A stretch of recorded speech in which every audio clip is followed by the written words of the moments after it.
We were on our way to an upscale restaurant where we had received an invitation from my mother-in-law, Caddy. Upon our arrival, we discovered that there was only one seat available. I couldn't help but ask her, "It appears there's only one seat left. Wasn't a seat prepared for me?" To which she responded with a sly grin, "Oh, this is just a family gathering, so there was no need for me to arrange a seat for you. However, you'll be responsible for covering the restaurant bill." Caddy seemed rather pleased with herself when she said this, but I had reached my limit and couldn't tolerate it any longer. I firmly declared, "I will never pay the bill for a stranger. My name is Andrew, and I'm a 30-year-old office worker. My husband and I have been married for 3 years now. We both work and support each other, leading a contented life together. My husband actively shares household responsibilities and diligently pursues his career. I hold him in high regard and we share a strong marital bond. Despite our happiness, there was one significant issue that weighed heavily on me, my mother-in-law, Katie.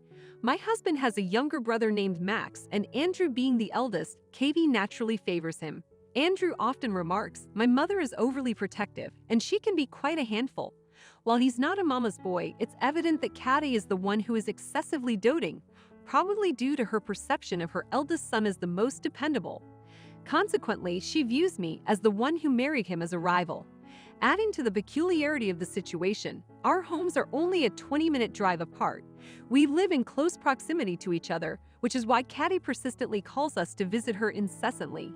Andrew usually turns down her invitations, citing our busy schedules. However, if he doesn't visit her at least once a month, Katie takes it upon herself to invade our home, leaving him with no other option but to pay her a visit.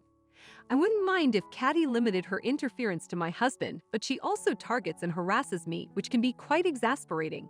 For instance, she once offered me tea with a peculiar twist. "Oh, Andrew, I made you some tea," she said. "Yours is the third cup, brewed with the same tea leaves, but I'm sure it'll still taste fine." Grateful for the gesture, I took a sip, only to be met with an overwhelmingly sour taste.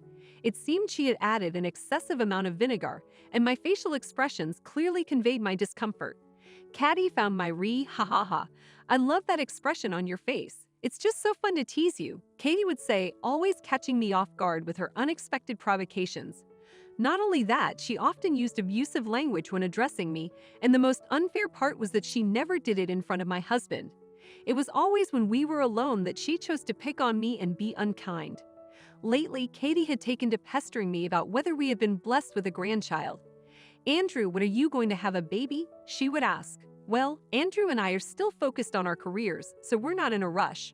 We've been thinking about waiting for the right moment to start a family naturally. However, it seemed that the right moment hadn't arrived yet. "You must be infertile, aren't you? I feel sorry for Andrew for marrying someone like you," Katie would say, uttering these hurtful words as if they were completely normal. Why did I have to endure such treatment from her? It wasn't fair that she saw me as her enemy just because I had married her eldest son, and it was absolutely unjust for her to subject me to verbal abuse like this. I felt overwhelmed by Katie's behavior and contemplated discussing it with Andrew. However, he had just been promoted at work and was exceptionally busy, so I didn't want to burden him with unnecessary troubles. I believed I could handle this situation on my own. With that in mind, I attempted various approaches. I tried praising Katie to see if it would change her attitude, and on other occasions I argued back when she bullied me. Unfortunately, none of these tactics proved effective.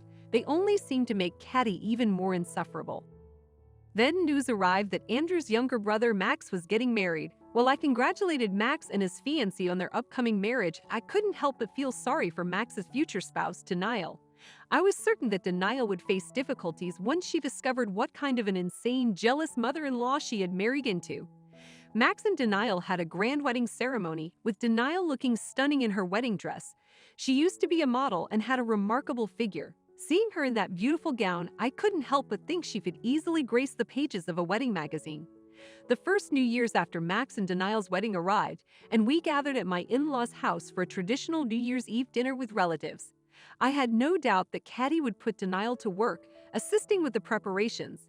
If Denial appeared to be struggling, I had made up my mind to be there to support her action amusing and burst into laughter while clutching her stomach. I couldn't believe my eyes when I witnessed what happened on New Year's Eve. Katie, instead of ordering Denial to assist with dinner preparations, treated her kindly and even praised her. "Oh, Denial, let's have a drink over there," Katie exclaimed.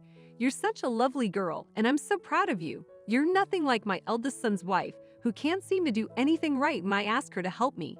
Having denial here is all I need. I don't need any other daughter-in-law." Caddy repeated this sentiment to all our relatives, which left me seething with anger and humiliation. It appeared that Katie believed she could be the center of attention simply by associating with Denial, a model, assuming everyone would flock to her. This favoritism towards Denial only intensified Katie's mistreatment of me when we were alone in the kitchen. "You're truly thoughtless, aren't you?" she would chastise. "If someone has an empty glass, you should immediately pour them a drink. Unlike Denial, you're not beautiful, and your only talent seems to be doing house chores. You're infertile and can't even get pregnant. You should hurry up and do the chores." The stark contrast in how Katie treated Denial and me left me incredulous. I marveled at how Katie could change her attitude so drastically. Resisting the urge to provoke her further, I returned to the dining hall and resumed eating. While I sat at a table away from Katie, some sympathetic relatives who were nearby offered their support. "Katie takes advantage of situations like this," one of them remarked. "You must be going through a tough time. While Katie's in a good mood from the drinks, try to enjoy the food and drinks." Grateful for the kindness of these relatives, I endured Katie's mistreatment as best as I could. However, an unbearable situation arose when my husband received a phone call from Katie one day. "What? Dad's 60th birthday celebration?" he exclaimed. "Yes, that's right. We were planning to have a family gathering to celebrate his birthday. You're coming, aren't you?" My husband agreed to attend, but then Katie made an unexpected request. "Could you also ask Andrew to bring his wife along to the celebration?"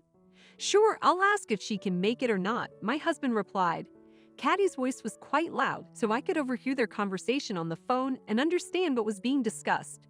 Katie's invitation put me in a bit of a dilemma. I really didn't want to see Katie if I could avoid it, but refusing to attend Evan's 60th birthday celebration might create bitterness since Max and Denial, my husband's brother and sister-in-law, were definitely going to be there. If I were the only one not attending, it could lead to awkwardness and potentially more bullying from Katie. So I decided to go along and informed my husband that I would attend. Together, we went shopping for a gift to celebrate Evan's milestone birthday. About 2 weeks later, the day of Evan's 60th birthday celebration arrived. The party was scheduled to begin at 6:30 p.m. My husband and I arrived at the restaurant on time, where Katie had organized the event. Upon our arrival and entry into the private room, we found that all the other relatives were already there. My husband remarked, "Oh, everyone's here early." Max replied, "No, Mother told us that tonight's dinner party starts at 6 p.m. This caught us off guard. My husband looked at me and asked, "Isn't it supposed to be 6:30 p.m.? I responded, "Yes, Katie called me 2 days ago and specifically mentioned that it would begin at 6:30 p.m. However, Katie interrupted, saying I clearly stated that it starts at 6 p.m. "Andrew, you must have misunderstood." Her tone grew increasingly hostile, and she seemed intent on making me appear at fault.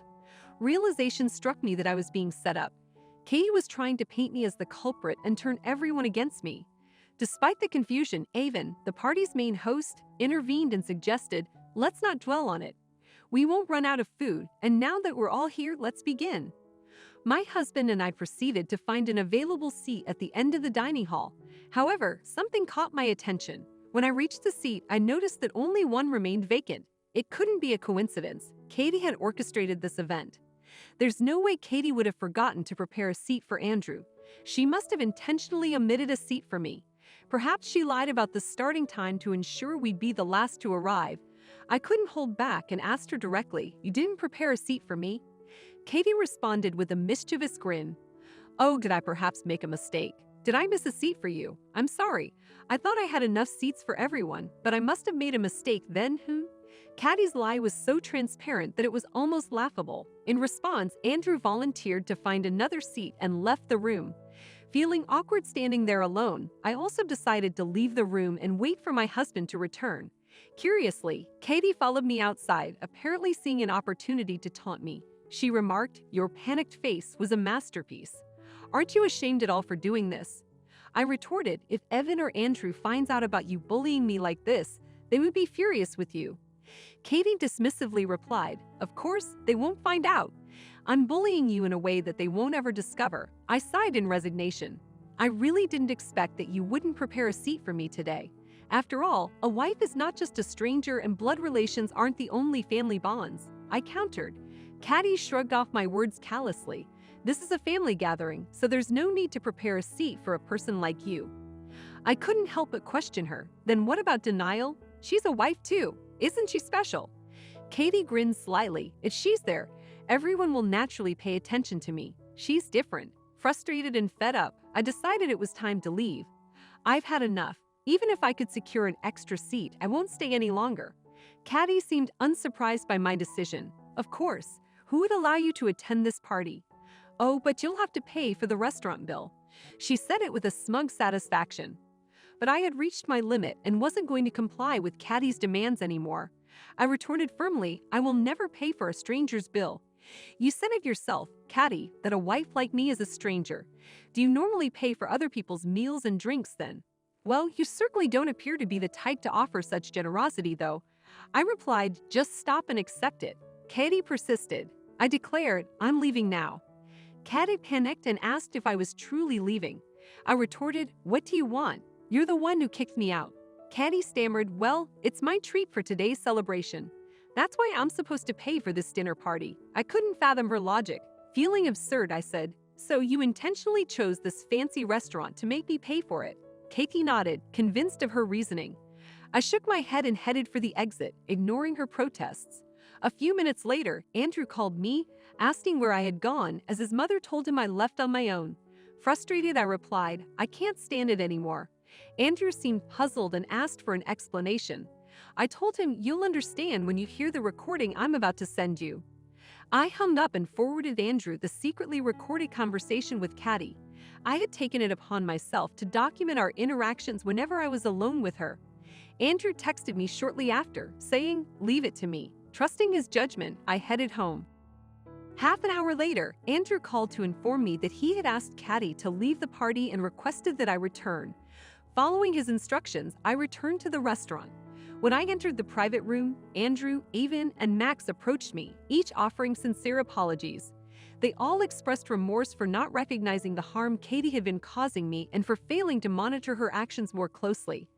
Andrew even mentioned how he should have protected me better. Their apologies eased some of the tension in the room.